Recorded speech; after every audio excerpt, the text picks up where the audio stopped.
Chapter 9. Now in the 12th month, that is, the month Adar, on the 13th day of the same, when the king's commandment and his decree drew near to be put in execution, in the day that the enemies of the Jews hoped to have power over them, though it was turned to the contrary, that the Jews had rule over them that hated them.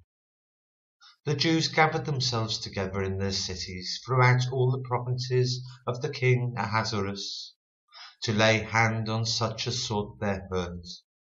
And no man could withstand them, for the fear of them fell upon all people.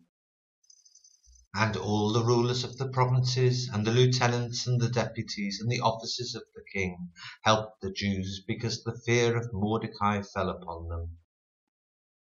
For Mordecai was great in the king's house, and his fame went out throughout all the provinces.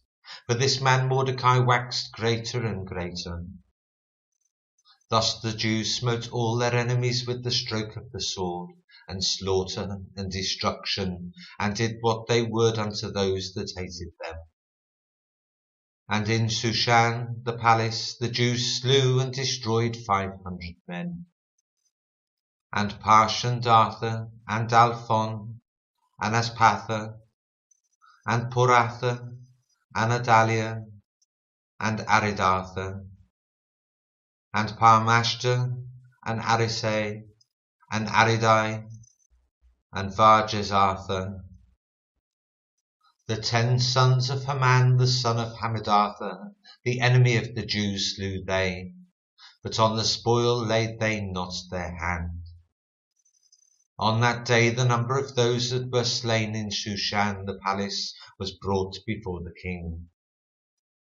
And the king said unto Esther the queen, The Jews have slain and destroyed 500 men in Shushan the palace, and the 10 sons of Haman. What have they done in the rest of the king's provinces? Now what is thy petition, and it shall be granted thee? Or what is thy request further, and it shall be done? Then said Esther, If it please the king, let it be granted to the Jews which are in Shushan to do tomorrow also, according unto this day's decree, and let Haman's 10 sons be hanged upon the gallows.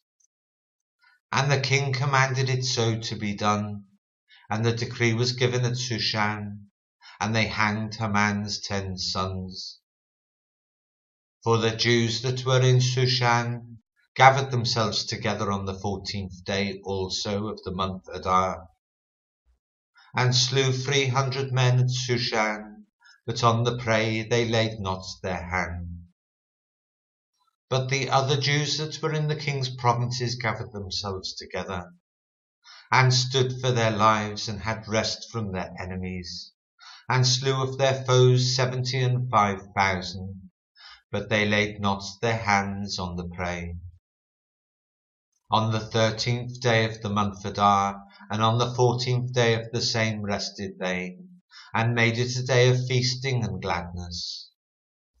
But the Jews that were at Shushan assembled themselves on the 13th day thereof, and on the 14th thereof, and on the 15th day of the same they rested, and made it a day of feasting and gladness. Therefore the Jews of the villages that dwelt in the unwalled towns made the 14th day of the month Adar a day of gladness and feasting, and a good day, and of sending portions one to another.